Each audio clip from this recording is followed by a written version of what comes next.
Ben Joravsky Show Inauguration Day Special is brought to you in part by SEIU Health. Are you okay?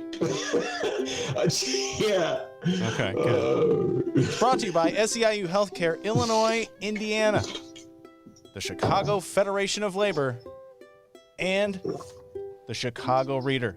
Check out chicagoreader.com for all things there is to know the city of Chicago, where to go, what to do. Yeah, it's a pandemic, but hey, they still got good content. Ben Joravsky writes a column, so much more. The Chicago Reader, chicagoreader.com. Subscribe and donate. Happy Inauguration Day, Ben.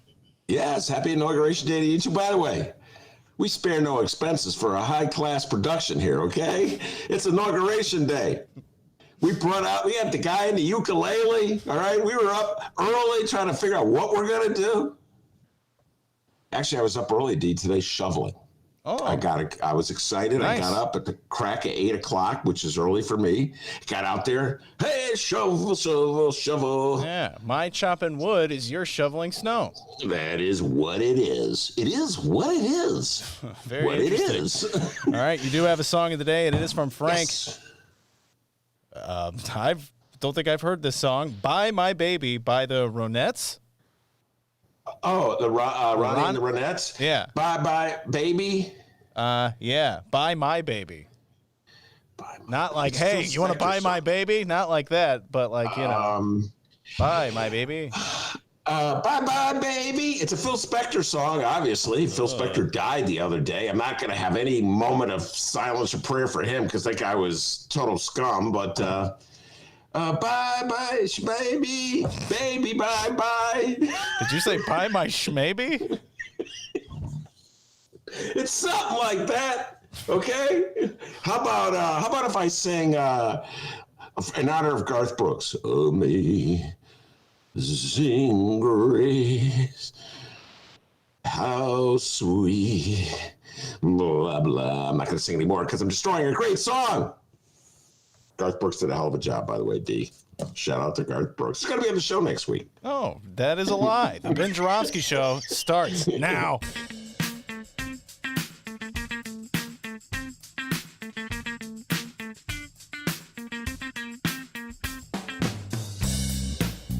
It is Wednesday, January 20th, Inauguration Day. And live from my apartment and his attic, this is the Ben Joravsky Show. Nearly 1,000 miles. Today on the program, legendary Chicago journalist, Monroe Anderson.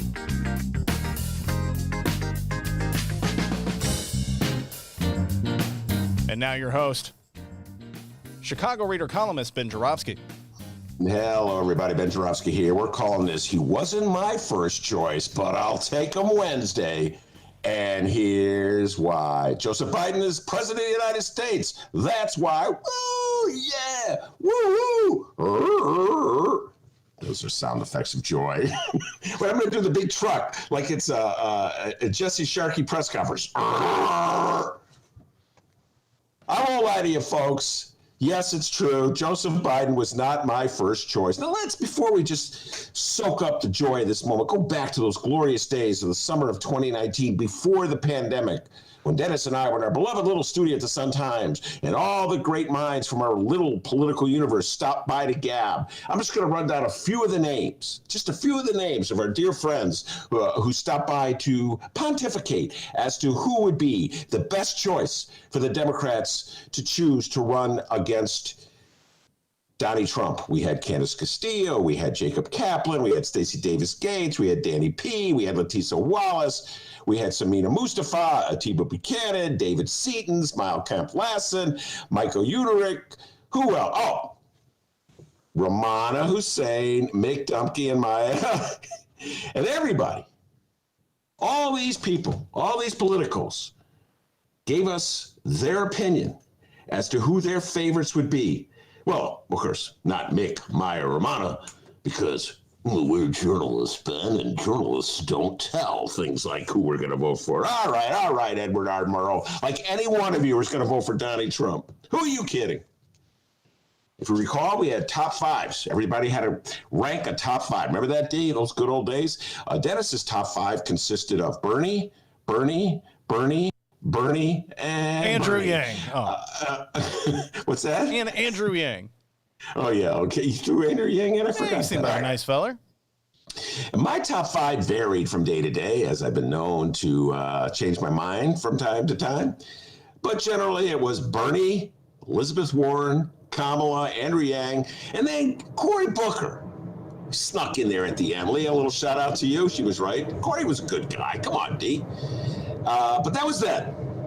Joe prevailed, and now here he is, the president of the United States. And as a lefty, I have to say, I got a text from Jim Coogan this morning after the inauguration. He summed it up. Ben, I know you're an old lefty, but come on, you got to be pretty happy. Yes, Jim Coogan, I am delighted. In fact, I can tell you, folks, I've been watching inaugurations for a long, long time, and I don't think I've ever been so relieved in all my life.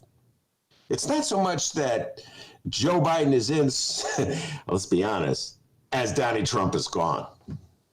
But let's just talk about Joe Biden for a while, folks. I've been watching Joe Biden in politics for as long as I can remember, and it was probably in the mid-'70s when I first became aware of him. He was a 30-something-year-old senator out of Delaware, one of the youngest, if not the youngest senator in the chambers. And I want to give a shout-out to an old friend of mine, AJ, fellow political junkie. We're dear friends, particularly in the AJ. 80s. And we were obsessed with Joe Biden.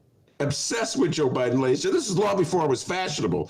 This is back in, like I said, the 80s. He was the head of the Senate Judiciary Committee. And as such, he oversaw contentious nomination hearings, Clarence Thomas. That was in the early 90s, actually. And Joe Biden was always bending over to be accommodating, to be fair, to be bipartisan.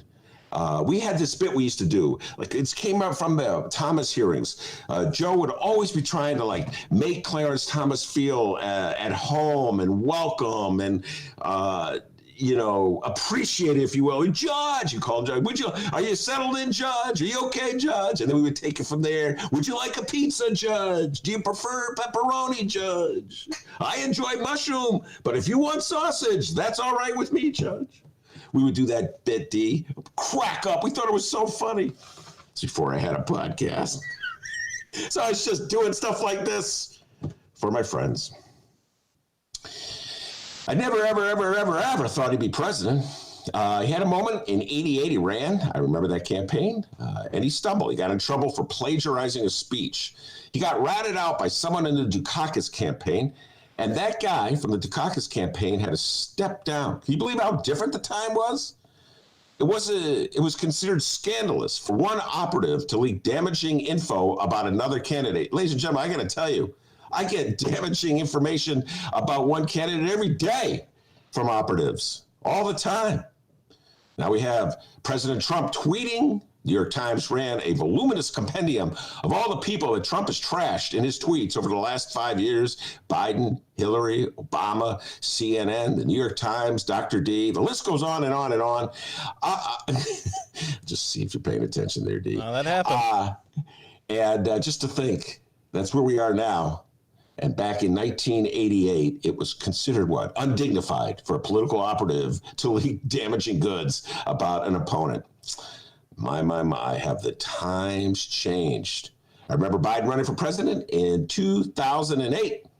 Obama, of course, was victorious. I don't think Biden got past Iowa. I think his campaign ended at Iowa.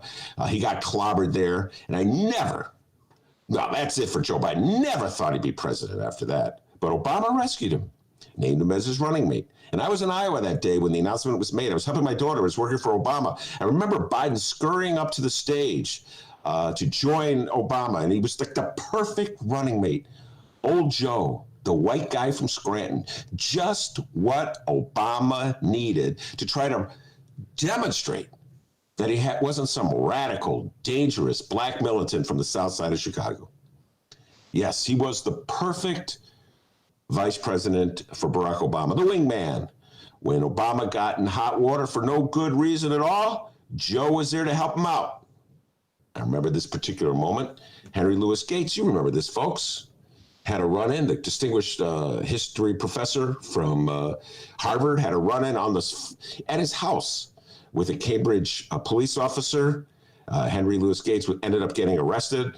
Obama said that, what did he say about the police officer? I can't remember exactly, but he had a disparaging remark about the police officer. And all of a sudden, MAGA, this is before they were officially called MAGA, but they were the forces that would become MAGA. Fox TV outraged that Barack Obama would say anything disparaging about police officers. This is, of course, before MAGA stormed the Capitol, started whacking police officers over the head with a hockey stick. Anyway, they had the beer summit. And Obama invited Henry Louis Gates and the police officer from Cambridge to the White House just to talk things over in the shade of some tree. And of course, they had to bring Vice President Joe Biden in because you couldn't have like two black guys and one white guy. You know what I mean? You had to have it balanced out. Even if one of the black guys was president of the United States. Got a long way to go, America. Yes, indeed. Usually the vice president gets to step in and run for president after the president steps down because his 2 terms are up. So I figured Joe Biden would be running in 2016. But no, Obama decided it was Hillary Clinton's turn. And so he sort of let Biden know maybe it wouldn't be a good idea for Joe Biden to run. And so there we were in the summer of 2019, figuring who is the best bet to beat Trump. And I remember that debate. We needed to fire up the base and get people who never voted to vote versus we need someone calm and reassuring to win over swing voters and end this nightmare. I was in the first group. Fire up the base. We need Bernie or Elizabeth Warren, someone who could just champion themes and policies and values. They'll get people to vote. Well, the other side prevail. In the time I've come to see the wisdom of their ways. Yes, D, I don't know everything. And I was wrong in this particular case. Although now that I think about it, I think anybody could have beaten Trump given where we were in November of 2020. But whatever. The Biden strategy of being calm and reassuring, incoherent. Play the radio. Make sure the television, make sure you have the record player on at night. The phone, make sure the kids hear words. All right, now, we're supposed to be nice to Joey B, but yes. Congratulations, Joe. Congratulations. So anyway, yes. Hang out in that basement, Joe Biden, let Donald Trump self-destruct. It was a good strategy. Once again, I was wrong, as was demonstrated today when Joe Biden, not Bernie Sanders, was sworn in as president of the United States. You see Bernie there, D? Bernie was there. Yeah, he's getting flack online. For being there? Well, no, just for like what he's wearing, I guess. He's wearing like khakis and a jacket. Oh, you know what? He's just being, he's just being an old dude. Whatever. Anyway. So, yeah. Great day it was. And I was a little nervous during that inauguration speech. Dennis playing that clip was why I was nervous. Joe Biden, of course, stutters. Joe Biden, of course, is, 78 years old? Sometimes he gets distracted, can't remember where he is, starts saying one thing, then starts saying something else. You don't know where he's going. You just hope he can get out of the sentence that he started. Kind of reminds me of former Mayor Richard M. Daley in that regards. And as a guy who suffers from dyslexia, who's always reversing things, I can really empathize with him. So there was a couple moments, D, where I was worried, don't stumble, Joe. Don't stumble. And I knew it didn't really matter if he stumbled. I knew it's just like, who cares? Who cares if he gets up there and starts babbling about the radio? He's the president of the United States. But I was happy to see him get through it. And this effort very nearly succeeded. But while democracy can be periodically delayed, I think someone is playing the TV. Monroe Anderson is getting ready to dress, but he has his TV on. It's not the TV. It's history has its eyes on. What is it? The what? The poem from Amanda Gorman. Oh, he's listening to the poem. Yeah. So we'll get to Monroe's right here. But anyways, really happy that Joe Biden got through his speech, got sworn in, and then as soon as soon as the speech was over, as soon as the inauguration was over, I checked my email, and sure enough, I got messages of hate from MAGA. It started off with a message from Senator Josh Hawley trying to raise money. And he was saying, the left is trying to cancel Josh Hawley. Can we cancel Republicans? Benevolence, but bold, fierce, and free. Will not be turned Monroe Anderson with us. Yes. Okay. Oh, there we go. Silence. Yeah. Yes. Right. So anyway, my hat is tipped to Joe Biden. Great job. You got elected. You're the president of the United States. You made it through your speech. And already the hate is coming in, Joe Biden. All that talk about bipartisanship and love and kumbaya, get along with the others. Well, it looks as though the fight is just getting started. We got a great show today, everybody. Monroe Anderson is here right now, as you heard. He's right there. I'm looking at him right now. He did his Tai Chi early, got it out of the way to be ready for today's show because he said, why even talk about local news when we're sworn in a new president of the United States? And we sworn in a man that Monroe Anderson said should be the candidate. Monroe Anderson, the pride and joy of Gary, Indiana, told me, Ben, you're too radical. Your little hippie birdie is too radical. We need mainstream, Joe. And so, Monroe, it's time for you to take your victory march because you prevailed. Of course, my crystal ball is perfect. Well, yes, I just want to say that I've already gotten texts from several of our listeners chiding you for some of your predictions that haven't come true. I think there was one that you said that Donald Trump will be carted off in handcuffs today. I said he'd be served with an indictment, a sealed indictment, by the close of business day. That was my exact quote. Oh, see, okay. And so I have, depending on whose time you're on, for 3.5 hours. All right, so we have, let's see, it's now 1:20. So if by 6 o'clock, I'll give you just 6 o'clock Chicago time. And if Donald Trump has not been served. All right, so much to... It'll be breaking news. We heard it here first in the Ben Rush Show with Monroe Anderson. Monroe, general thoughts about the inauguration. You must be very happy right now. Oh, I'm very happy. Yeah. I mean, it was a beautiful sight. I mean, especially considering the circumstances. The sound I had on that you thought was a TV, actually, I Googled Amanda Gorman, who is the poet laureate now. Gorman, yeah. And that's Google brought up her reading the actual poem, which I didn't expect. I was reading about her. She's 22 years old. She's a Soch major at Harvard. She's from L.A. Her mother's a middle school teacher, and she's been writing poetry since she was little. Yeah. She became the L.A. poet laureate at 16. Wow. Yeah, and she was you'll appreciate this bit as a writer. She was having trouble writing the poem. She's writing a few lines every day, but she got stage fright about the whole thing, and so she was having trouble writing it. And she was going, my God, this is too high of a mountain to climb. And then January 6th happened. And boom, the words came to her, because that's mainly what the poem is about. The poem is mainly... Yeah, I heard the poem, yeah. But what do you mean the poem is mainly about January 6th? What are you talking about in particular? About the insurrection. The riot. The insurrection, yeah. Yeah.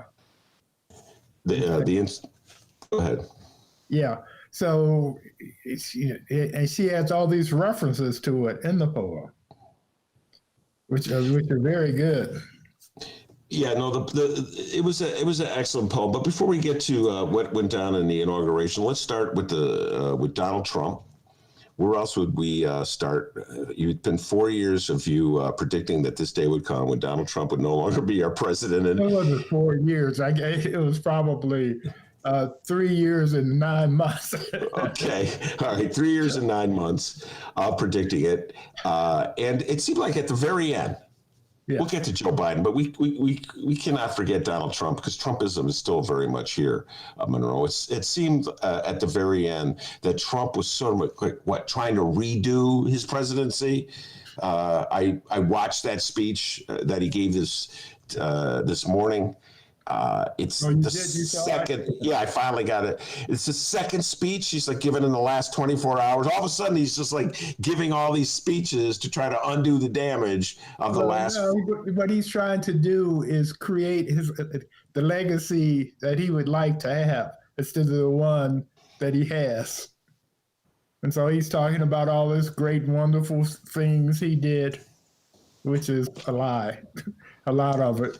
But, I mean, he came up with the greatest economy, and he moved the stock market. I mean, he did all these wonderful things. No handoff from Obama whatsoever, of course. And he also, in the speech I found interesting, is he made a reference to, he wished the new administration success. But he didn't name Biden, and he hopes they'll be able to further build on all the great things he did. Do you think he'll ever name Joe Biden as the president? You think that those words will ever come out of his mouth? To just acknowledge that there's another president after him? He's too petty for that. I mean, he is such a petty man. It's just. It's just Bill Maher refers to him as a whiny little bitch. That sums it up. Yeah, right. I think that's a pretty good description of him. And then, of course, last night, his last official acts was a series of pardons. The most notable for me is pardoning Steve Bannon. Oh, yeah. Which. Sure. And Bannon didn't want it, of course. Now, you told me that. I've not seen that. Bannon is going around saying he didn't want the pardon?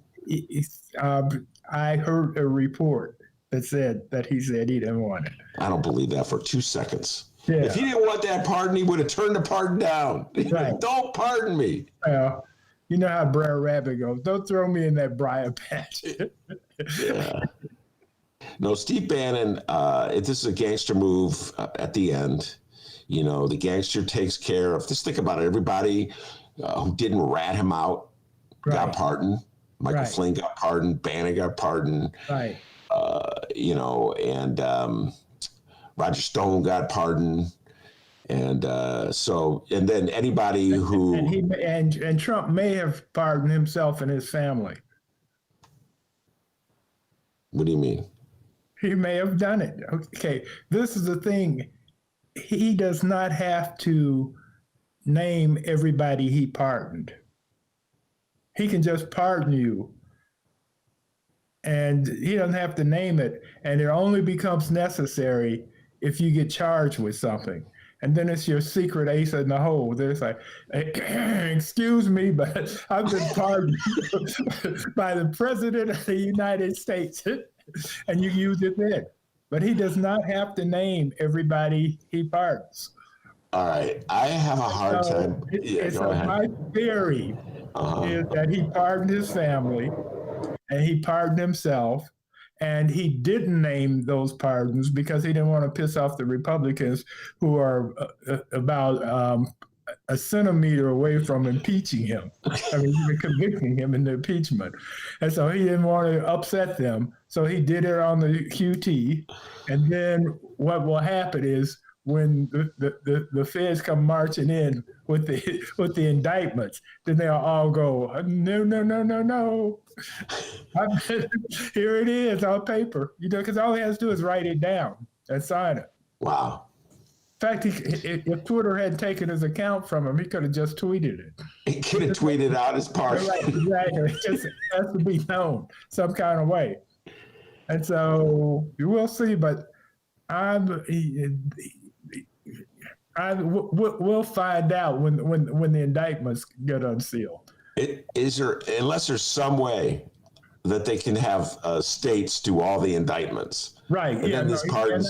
No, this is for federal crimes. Wow, even I hadn't thought of that. Their crime family, they have committed all sorts of crimes, and they will continue to commit crimes because they are a crime family. You know, Gotti didn't stop being a gangster. You know, it's like, oh well, I'm done with that. I'm tired of stealing and cheating and killing. So I'm going to become a choir boy for the rest of my life. Oh my Lord, what a theory! Donald Trump has a pre-pardon himself. I hadn't thought about that. And then he will find out, you know, because it probably won't work. But what does he have to lose? You know, if when he's given his indictment, which he will be given, I predict, when he's given it, then he will present it, the fact that here's my pardon, I pardon myself, and it'll go to the Supreme Court. And then the Supremes will say, no. That would make you above the law. And it doesn't work that way. Yeah. Well, you can try. Have a trial. Except, okay, this is this is how happy this day has made me. I'm full of predictions. My other prediction is this time he gets convicted. In the impeachment. Second impeachment, yes. All right. So what in the world makes you think that Mitch McConnell could get 17 Republicans? Yes, go ahead. Yeah. Okay, first of all, it's Mitch McConnell. So he has his own posse to begin with. Now, it may not be 17, it may be 14 or 15. But each day so far, since the insurrection, we get footage and reports. It gets worse and worse. It hasn't improved. It hasn't improved with age. It's not fine old wine. And it just gets worse and worse. You find out more horrible things. And what's going to happen is we're going to find out that it was, in fact, a conspiracy. And some congressmen were involved in it.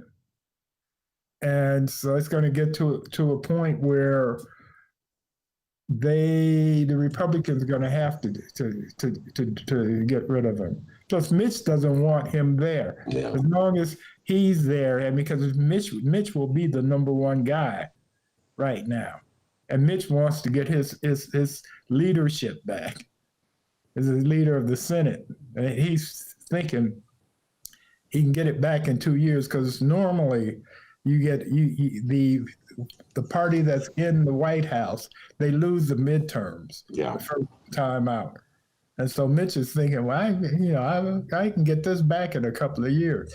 But if Trump is out there being Trump and doing all the stupid stuff he does and corrupt stuff and trying to grab every headline he can, it's just going to remind people of what a horrible president he was.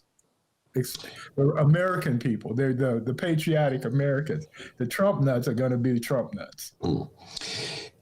Well, let's just take it from right there, Monroe. I'm fatalistic in my predictions. I'm a Chicago sports fan. I assume the worst is going to happen. I'm not as optimistic as you are. Okay, I don't watch unless they're winning. So So you would know. Oh no, you watched the Bears this year. They were terrible. Anyway, but they went to the playoffs. Only because they expanded the number of teams that could get to the playoffs. Anyway, no sports talk. So I actually believe that the Dems will prevail. They'll beat that pattern and in 2022. And I think they'll prevail in the midterms. And I'll tell you why. Get your thoughts on this. Number one, it's not going to be like 2009, which to the shame of the Dems, they got so excited with Obama's victory and the parties and the glitz and the glamour and this, that, and the other thing of having Barack Obama as the president, the guy that they loved, that they fell asleep.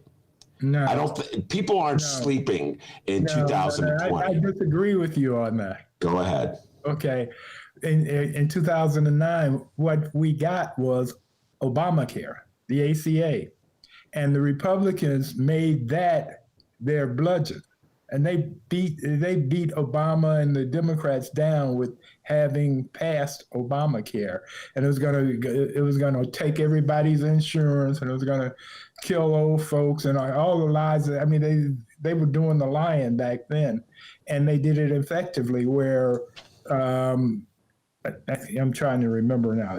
There's at least 60% of Americans didn't want Obamacare at that time. And what happened? They rammed it through, and that's why they lost. And then of course what happens over the years is it's like with Social Security. Republicans are yelling, "Don't take care of it. I hate Obamacare, but don't take my ACA away from me." Yeah. By the way, I completely disagree. Here we are in 2021 arguing about 2009, but I completely disagree with your analysis. The Democrats did lay down in 2009. They did not defend Obamacare. They didn't defend anything. They didn't defend. It's like Republicans got put out the story on it. Yes, and they let that Republican narrative carry the day, right. And they didn't counter it. They didn't fight back. They got punched and punched and punched. No, that's true. And they got pummeled. And I hope they learned a lesson from 20. You got to stand up and defend what you do instead of letting the other side. They need to come out kicking butt and collecting names. Absolutely. And the first thing is that impeachment vote. Well, the first thing is, and they're doing some of this, but every one of those jagoffs that raided the Capitol should not only be arrested, but should go to jail. And the leaders should get 20 years.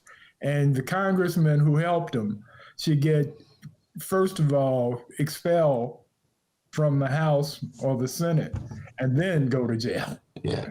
See, already, Monroe, you're talking way differently than Democrats talked in 2009. They'd be like, "Oh, come on. They're just a little excited. Oh, come on. Can we all get along?" That would have been the rhetoric in 2000. It kind of But the difference is, yeah, they came as close as you can come to being murdered or hurt. Yeah, you're right. It's no joke. Okay, this stuff is real. It's not theoretical. We're not getting in the weeds on this one. Yeah. We're in the gutter. So back to my prediction. Yes. And it may be wishful thinking, but I just don't think I think the Dems are fired up in a way. I've had yesterday we had a conversation with Marge Halpern, who an old friend of yours, who's sort of a centrist, okay, sort of a Joe Biden type Dem, and Miles Kampf-Lassin, who's a Bernie. In fact, you debated Miles. You probably don't remember. I bring all these lefties into debate, Monroe, and since I am the way I describe myself is just left of liberal. I got the street cred to take on the lefties, and the righties don't even count. No, yeah, the righties don't count. But anyway, both of them, they were eye to eye, yes, on being vigilant and not stopping and continuing door knocking. You know what I mean? Postcard sending. Right. You can't fall asleep, Dems. I don't know how many times I got to say this. Right. And so I was really encouraged. They got them on the run. And so what you got to do is keep them on the run. Yeah. You can't sit around and pat yourself on the back and congratulate yourself. Yeah. Because the other thing that Democrats cannot do is let the left hijack what Biden is trying to get done now. Oh, here we go, beating up on the left again. So go ahead. No. I'm the reality check here. This is what he needs to do, and then we won't have to worry about the right. Go ahead. Okay, get the vaccine from in the freezers and refrigerators into people's arms, as many and as quickly as possible. so that the pandemic will be over by the 4th of July. Then the economy will start. He also has a dual track for the economy. You get the economy going, and those two things will make it feel like America is in fact great again. And the Republicans, all their shenanigans, because already they're concerned about the deficit. What a joke. Magically, it's like, oh no, we're worried about our grandchildren having a debt. We can't do this. Wow. All right.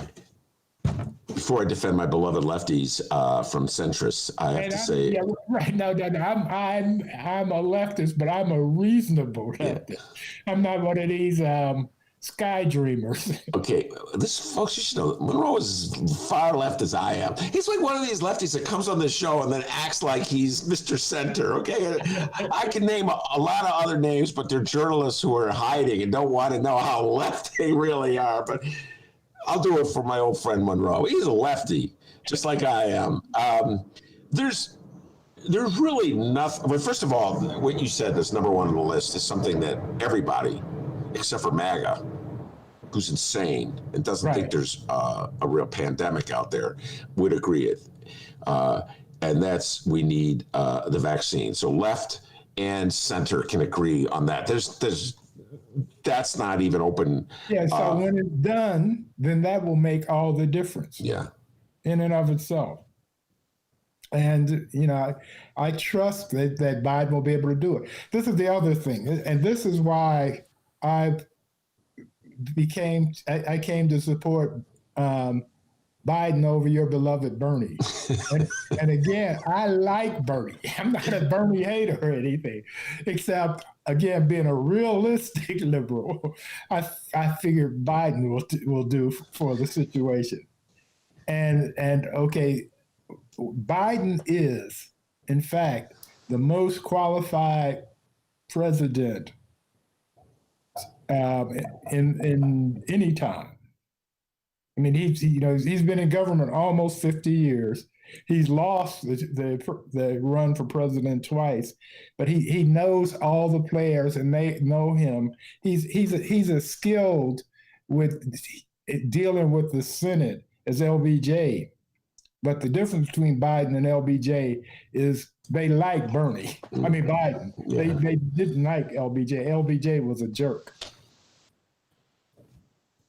All right. Now, before we get into Biden dealing with the congressmen and the senators, we'll get into that. Let's just go back a moment to talk about the decision that the Democrats made to nominate Biden and advance Biden, a very pragmatic decision. And I was thinking of you when I saw Congressman Clyburn on the stage at the inauguration. I'm sure you saw him as well, Monroe. Yeah. And he was like the man of the hour. Right. And let's be honest. If there's anyone in America, I can't think of anyone in America more responsible for Joe Biden advancing to the presidency than Clyburn. No, Clyburn is the kingmaker. Yes. No question about it. Yes. And, I remember a similar relationship with Barack Obama. Senate President Emil Jones was the one who just sort of ushered Obama through, protected Obama. You know what I'm saying? Trained Obama. I had a conversation with Emil back then, and he says to me, they keep talking about it's not time to have a black run for president. He said, when is it supposed to be? He says, time after, what's Clinton's daughter's name? The Clinton's daughter's name? Chelsea. Yeah. He said, after she's old enough to run. Yeah. Yeah, that's how long it would have been. Right. But so, and I do believe, we've talked about this on the show. I do believe that the black voters in the Democratic Party selected Joe Biden. And I think somewhere at the back of their minds, they did think that he was the most electable. And it was all about electability. It was relationships. I mean, that's what Clyburn said at the time. You remember that quote? Yeah, because Joe knows us. Joe. No, but Joe knows us. Yeah. I mean, Jim Clyburn. Yeah, Jim knows us. No, Joe Biden. No. Yeah. Joe knows us. Yeah. But I also think it was a lot of pragmatism and just a lot of disbelief in like the Bernie agenda getting passed. But I got to tell you right now, the way Biden is talking right now, and I've just seen the general outlines, Monroe. Yeah. This is not Obama-style pragmatism. This is not Rahm Emanuel worry about the deficits, worry about swing voters in Wisconsin stuff. Yeah, no. He's going pretty big. Go ahead. Yeah, no, he has a chance to be this era's FDR. I mean, he can do some really, really progressive and radical stuff. And that will cement him again, because he needs 4 years. You know, 2 years won't do it for all the crap that Trump left. You know, it's going to take them a year to clean up the Capitol from all the things that the thugs did to it. Yeah, and Trumpism is out there. Now, once they put Trump in jail, once they send him to jail, they will have exposed so much of him that only we'll take a bullet for him. Trump nuts are going to be left, and that's all about racism. That has nothing to do with politics. By the way, Monroe, I just cannot see Donald Trump going to prison. I can. You've been visualizing this for a while now, but I can't. They're gonna. He's been a crook since the 80s, at least, maybe before then. And he has so many vulnerabilities, criminal things. Okay, he has just to name a couple, just to refresh your mind. We have the rape case is still in New York. They have his bank records in New York. Georgia is talking about indicting him for meddling with the election there, and who knows what else. And so that constantly, he can die from 1,000 cuts. And all right. Well, I don't see any of those getting him in prison or whatever. Other European countries have put their leaders in prison for doing this stuff. We have not done it, but we've never had a president like Trump. And the thing is, he only played to the MAGA crowd, so he has no love, no friends, except for these guys, and they have no clout whatsoever. You know, I mean, you stop and think about it. Even if you look at all the celebrities that have come out to support him and perform in this inaugural or what have you, Trump, when he got elected, he had little Chris Rock. This guy, I can't remember his name. I don't remember anybody that Donald Trump had, any celebrity come out for Donald Trump, except for Scott Baio, who's not even really a celebrity. Yeah, right. Yeah, okay. The Karate Kid. Yeah. And then he had, what is this singer's name? That's something. I can't remember either. Anyway, but that was it. No, okay. Donald Trump absolutely is reviled by 50% of the population, just completely and totally. And to get to the next step, and 60. What's that? 60%. 60%. Okay. Yeah. By the way, yes, we talked about this the other day. He finally fell below 30%. This is in the week since you've been here in a public opinion poll. He fell below 30%. And I believe it's because he's not on Twitter. I believe that without that Twitter amplifier of his, he's going to fall further and further behind. But I still believe that there is no consensus in America. Joe Biden kept talking about how he's going to be the president for everybody today. He kept trying to reassure folks who voted for Donald Trump that he was looking out for their interests as well, that he was not going to be vindictive, that was all about bringing the country together. But I see no sign whatsoever from the other side, the Republican side, that there is any, desire to have cooperation. Now, maybe you saw something I didn't see, but in terms of legislation endeavors, go ahead. Mitch has already said that, yesterday, I don't know if you called this or not, but yesterday he said that Trump had incited the January 6th thing. I mean, he said it, which means if he's saying that publicly, that when it comes to convicting Trump, conviction gets Mitch's vote. And if conviction gets Mitch's vote, it gets a lot of others' votes. Now, I don't think he's that anxious to put Trump in jail. He just wants to get the vote where it says Trump can't run anymore. Because up until then, Trump is a distraction for the Republican Party. And it might not matter anyway, because Trump is also threatening to start a third party, the Patriots. Yeah. The Patriot Party.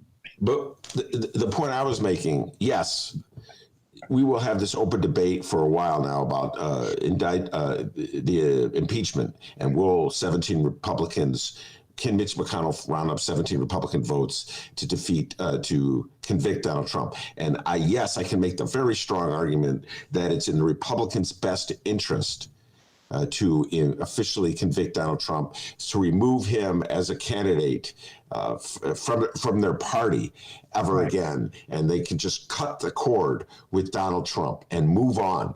No matter how many MAGA hat wearers they upset when they do that. So I can make that argument. But that's different than supporting Joe Biden's economic agenda. And No, because Joe, what Joe's economic agenda is going to be is giving money to people that need it, Americans who need it, who never thought who have been conditioned since Reagan to think that government was bad, and you don't want government giving you anything, just give it to the corporation. But now they desperately need this money, and so it's going to be welcomed. Well, we'll see, Monroe, because I'm going to just go back and think about Obamacare and how the Republicans, even now, we're running for president on an effort to take away health care to millions of Americans. That's how insane they are. That's how they lost 18 in 2018. And that's part of the reason. Well, I don't know. I don't even know if that was on people's minds in this election. I wish it were, but I don't know if it was. So that was a factor in Georgia. Healthcare was a factor in Georgia. But Trump was being so outrageous that he said, "Give me all the incoming fire. I can take it. I alone can take the incoming fire." And now he's evicted and retired from not working. Listen, He wasn't doing any work. I mean, he has not been president in 2 months. He's not done any presidenting.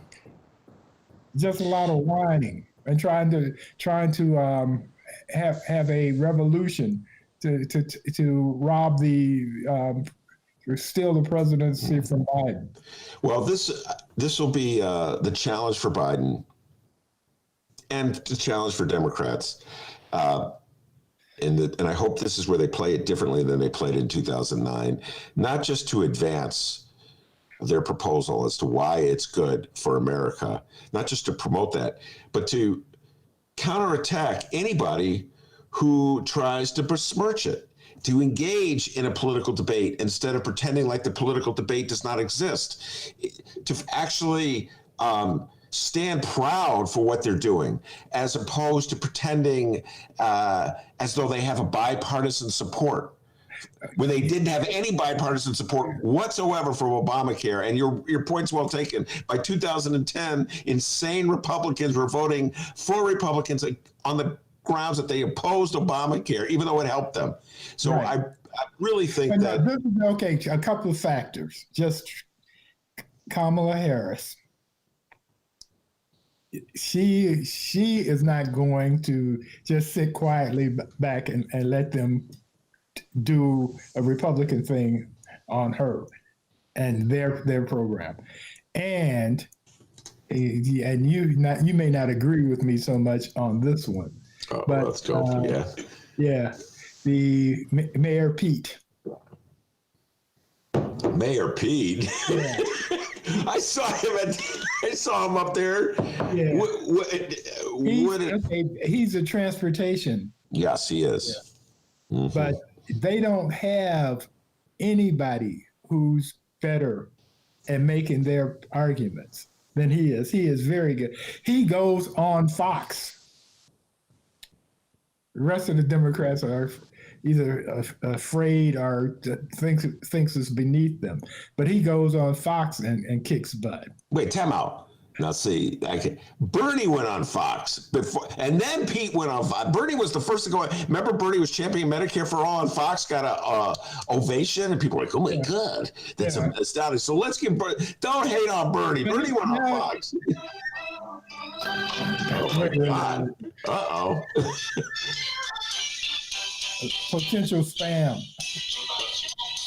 By the way, great song, Shabbat Shabbat My Baby. Hello, Stranger. That is, I did not know that was what rang out on your phone. Yeah, that's my ringtone. So in other words, you're saying that Joe Biden has people like Kamala Harris and Mayor Pete, allies who are articulate and confident and capable of advancing in a way that it's not going to be this go along, get along. And it's not going to be like having Rahm Emanuel in 2009 trying to sell your that's what Obama had. Rahm Emanuel, that was his guy to go to. Like, heck of a job, Rob. Yeah, well, it took, it's just like even with baby Bush, it took a while for him to realize that Cheney was not the best person to listen to on foreign affairs. Yeah, I mean, it's a learn, but see, Biden has been through all of this. This is what makes him really potent. I mean, he's had all these battles, he's made all these mistakes, which is not to say he won't make some mistakes, but he has all these pros. I mean, his cabinet is like all professionals. None of this, and at the same time, he has a comfort level with them. And they already got a plan for all this stuff. Well, I'm hoping your optimism prevails. There's no way of predicting all the twists and turns, obviously, that will occur in the road ahead. But just in general, I think the Democrats are in a better place than they were in 2009 because the mentality has changed. And I don't believe they're as naive as they were in 2000. Actually, I don't even know if anybody believed that bipartisan. I don't even know if Barack Obama believed it when he was saying it. But that was the official line, right, yeah, Monroe? I think he was being aspirational. And so he believed in his aspirations. So this is what you got to think about with Obama. Mm-hmm. He went from being some skinny kid with big ears in Hawaii to president of the United States when nobody thought that was possible. Mm. And so he has one of these, can we all get along? Yeah. Mentalities. I mean, he's a go along, get along sort of guy. So is Biden, but the times have really changed. Yeah, right. I mean, just the thought, like last night they had the ceremony to honor people who had died of COVID-19. Just like Trump, He just freaking ignored the whole damn thing. Right. You know? He hasn't even acknowledged their deaths or anything. No. He didn't do it in his speech this morning. This is goodbye. I had a Well, that's because MAGA doesn't recognize that there is a pandemic. And, you know, you look at this was very much a Biden Democratic inauguration. Everybody wearing a mask. Right. Even Pence had his mask on. Right. And Mrs. Pence had her mask on. Right. You know, even the Republican, Mitch McConnell had his mask on. Everybody had their mask on. Right. You know? And that's the other thing that's, I don't think is being factored in enough, is the Democrats have the power now. The power has shifted. And when you get the power, things change. You have influence. All right, now let me ask you a question here about the actual spectacle that we just watched. You and I, two old timers, been around forever, been following politics forever. George W. Bush, Barack Obama, Dan Quayle. They dragged him out from 1988. Vice President Dan Quayle, and of course the Clintons. What's that? The one who didn't know how to spell potatoes. That is correct. But you know what? In defense of him, I struggle with potatoes too, so I can't be too old. If you were to ask me right now, is there an E on the end of potato? That's what tripped him up. I'd have to think about it.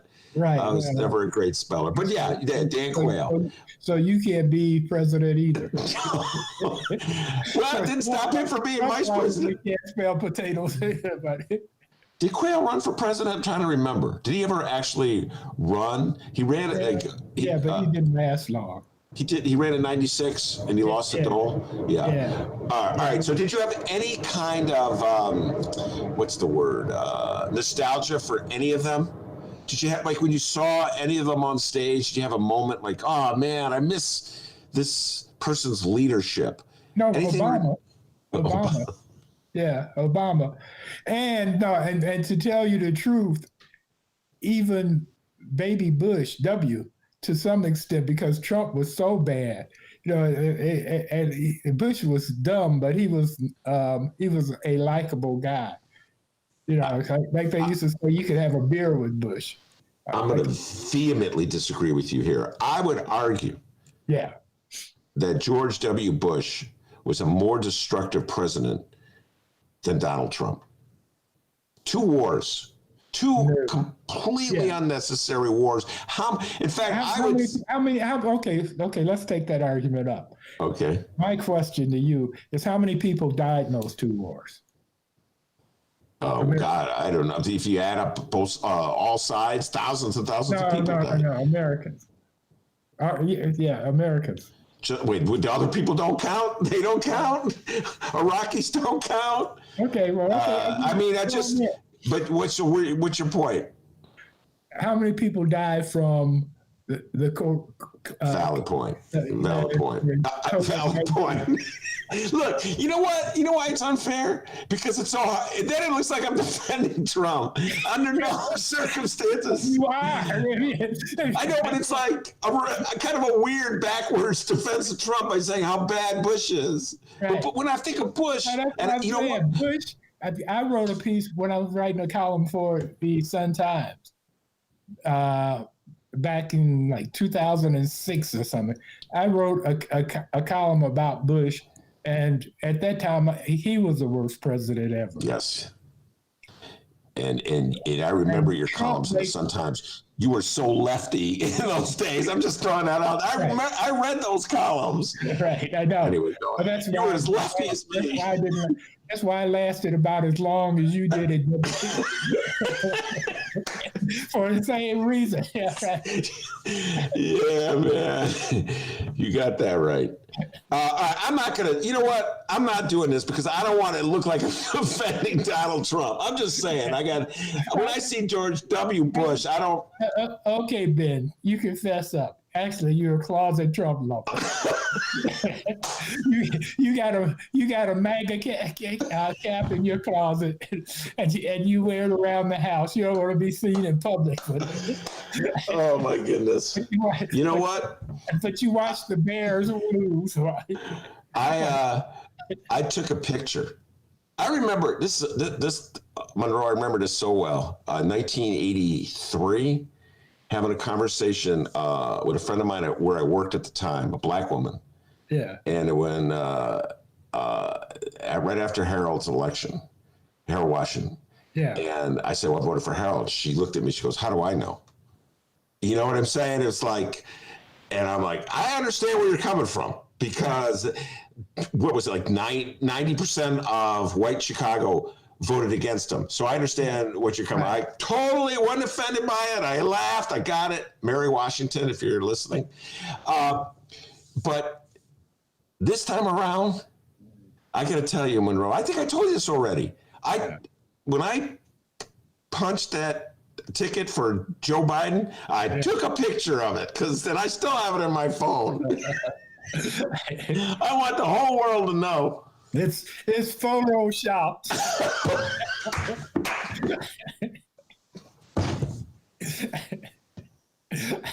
Oh, Lordy. It's photoshopped. Oh, God, you can do anything with a camera these days. Yeah. Oh, Lord, that's hilarious. And you were about to punch it. You said, well, Bush was worse. Yeah. Bush was worse. Bush is making Trump look pretty good to me. I could make the argument that Nixon was worse. Now, I know you're going to say EPA and this, that, and the other thing. By the way, I told you this. EPA. Yeah, no, I hear you. He turned out to be bad, but he wasn't as big a crook. Now, see, this is the thing is, Trump has set a new standard for everything. Everything, you're right. And anything Biden does within the next 4 years won't be as bad as anything Trump did. Yeah. You know, I don't care if Biden tells 3 lies a week, you can go, well, that's okay, because Trump told 30,000. Yeah, 30,000. And Monroe, I got to tell you, I talked about this briefly before you came on. The New York Times has put a compendium, all the people, it's alphabetically arranged, that Donald Trump insulted by Twitter, and it's something else. Right. If you ever, to go through that thing, just hundreds of tweets over the last 5 years out of his freaking mind. So yes, when you add all that up, the degradation to American society, he's probably the worst. Yeah, wait, no. Plus, I mean, you're leaving out the most important thing. Which one? Is that he led a revolution. Yes, it's true. Capital.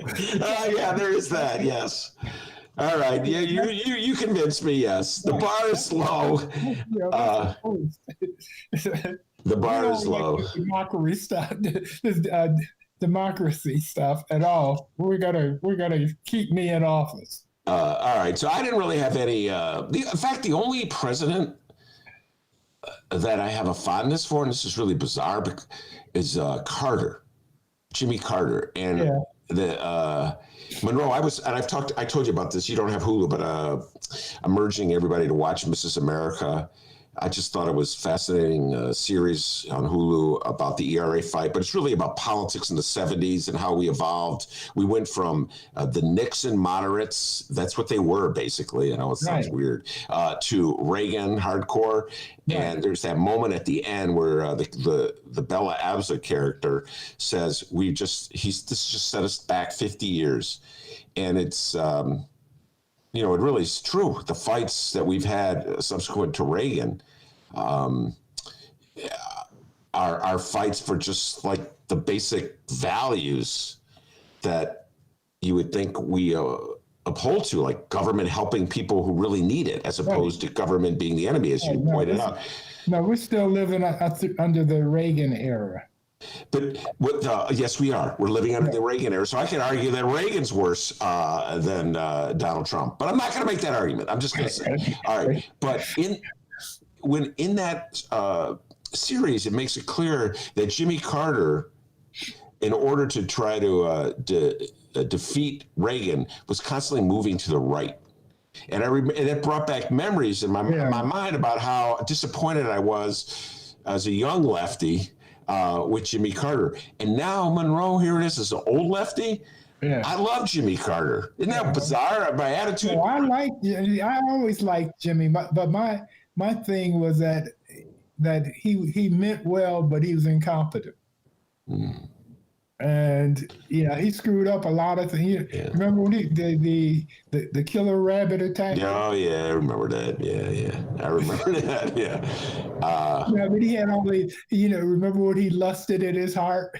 Yes, I remember all those things. Exactly right. So that was the problem. But I liked him, and then of course he had bad luck also. For example, in Iran, when they took the hostages, these were students he had bad luck. who took the hostages just to protest, as we had done in the 60s. The radicals had done in the 60s.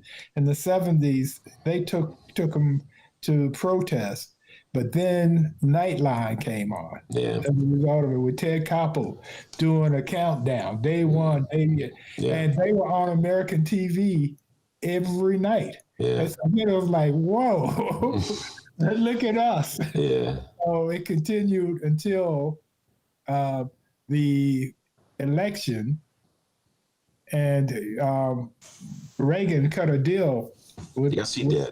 Yes, he did. Yeah, I told us to. Yeah, he sure did. In our lifetime, 3 presidents, all Republican, cut deals with foreign powers on the eve of their elections in order to win. Nixon did it in '68. Reagan did it in 1980, and of course, Donald Trump did it in 2016 with his beloved Putin. By the way, just once again, Mississippi. And tried to do it this last year. Yeah. With the Ukraine.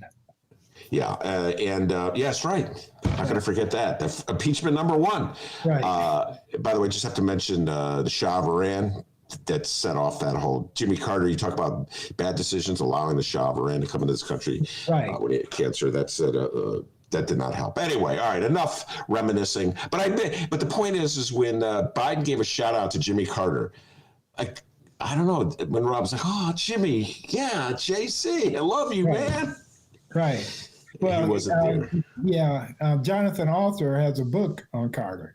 He's just written a book about Carter. I was not aware of that. I know he wrote one about Obama, but I didn't know he wrote one about Carter. Yeah. He loves Carter too. I love Carter. Yeah, I do. I didn't love him as president, but I love him as a post-president. All right, before you go, your thoughts just in general. Lady Gaga's rendition of the national anthem. Where does that rank among your favorite renditions of the national anthem?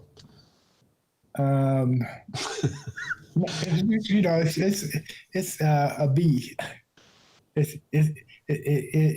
It's not Whitney Houston.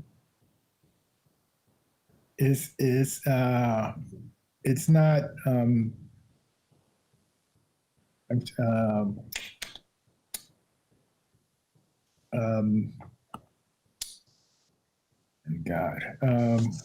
Roseanne Barr? No, right? No, it's not Roseanne Barr. No. The blind sing Ray Charles. It's not Ray Charles. Oh, Ray Charles. I've never heard him sing. I heard him sing America. He sang at a Republican convention. It was beautiful, he killed America. I mean, that's the best version of America I've ever heard. Right. But I'm thinking my favorite all-time rendition is one that's kind of obscure, but in 1983, I want to say, NBA All-Star Game in Los Angeles, Marvin Gaye did it. Yeah. That was incredible too. Yeah. But she did a really good. I liked hers, but it wasn't a knock it out of the park. Yeah. But it was very nice. I mean, Joyce's mother was an opera singer, and she said that she told me that's a really hard song to sing. Yeah. Because of some musical things. I'm not a musician, so I don't even know the terms, but it's the ranges or something that makes it very challenging. I mean, and you see people, one singer after the next, screw it up. Well, I appreciated her registration. More to the point, Lady Gaga has been steadfast throughout the Trump era in opposing Trump and ripping him good on Twitter and just it was just great seeing her up there just sing the national anthem because she took a stand during his 4 years. So I appreciated it, and I really like Garth. What did you think of J-Lo? Oh, I love J-Lo. Yeah. She sang. That was the other thing. Yeah, for an right. old lefty, that was like, okay, lefties. Now you've had kind of your guy. Bernie didn't win, but we're gonna sing this Woody Guthrie song. I'm like, oh my God, they're singing "This Land Is Your Land," Right. and, which has got basically a socialistic message about trespassing. That's the chorus that nobody ever sings. So anyway, I love J-Lo. I've always loved J-Lo. So then Garth Brooks won me over. I was happy. Monroe, I said this at the outset. I don't think I've ever enjoyed an inauguration so much as this one. And that includes Obama in 2009, which was such a great moment in American history. Billy C. in 1993, which was the first time the Dems had won in 3 cycles. So that was a big deal, right? But this one, there was just...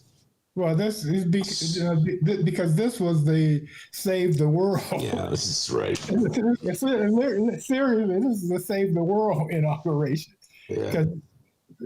80,000 votes or so shift in the Midwestern states, and he would have been back, and the brown shirts would have been out by this time. Yeah, you're absolutely correct. And by the way, when you were coming on, I was just reading the counterattack is already happening. I'm already getting my emails from various right-wing Republicans asking me to give money to their causes, castigating the left, defending their worldview. Josh Hawley, the senator from Missouri, is trying to save his career by appealing to Americans like he's the victim. Classic MAGA, crying and whining like they're the victims. Yeah. So this fight is far from over. Yeah, no, it's going to take a battle, but we're going to lose. I mean, win. We're going to win. Yes, please get that one right.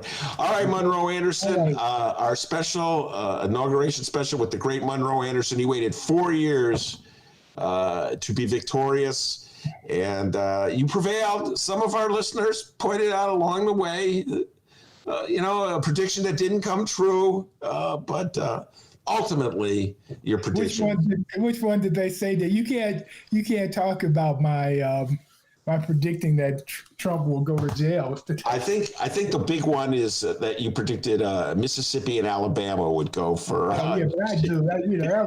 That wasn't a serious one. Yeah.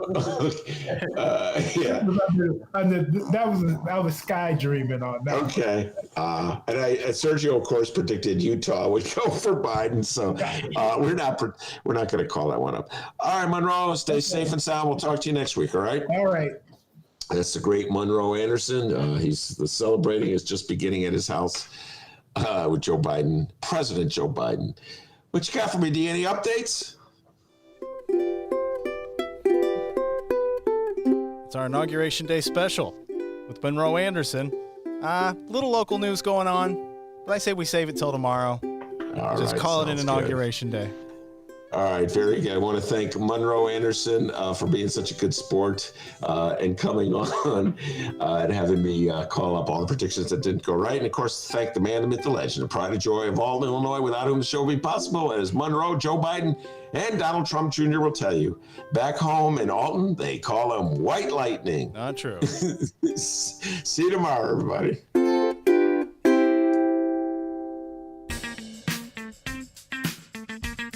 And remember, you can download previous Ben Joravsky shows, Benny J bonus interviews, and so much more at chicagoreader.com and wherever else you download podcasts. Downloaders, make sure to join us on the live stream Tuesdays through Fridays, 1 until 3 p.m. Central Times. On occasion, like today, inauguration special, 2:15 we ended it. Follow us online at Benny J Show, BENNY, the letter J Show, on Facebook, Twitter, and Instagram. Send us an email, bennyjshow@gmail.com, and you can leave us a voicemail, 708-658-4788. That number again, 708-658-4788. We will be back with a brand new Ben Joravsky Show tomorrow. Take care.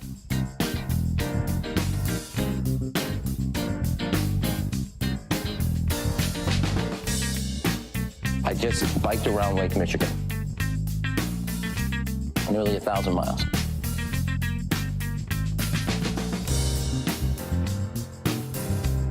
Nearly 1,000 miles. Nearly 1,000 miles. Nearly 1,000 miles. I just biked around Lake Michigan. Play the radio. Play the radio. Play the radio.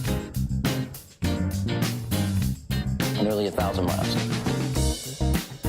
Play the radio. Make sure the television, make sure you have the record player on at night. The phone, make sure the kids hear words.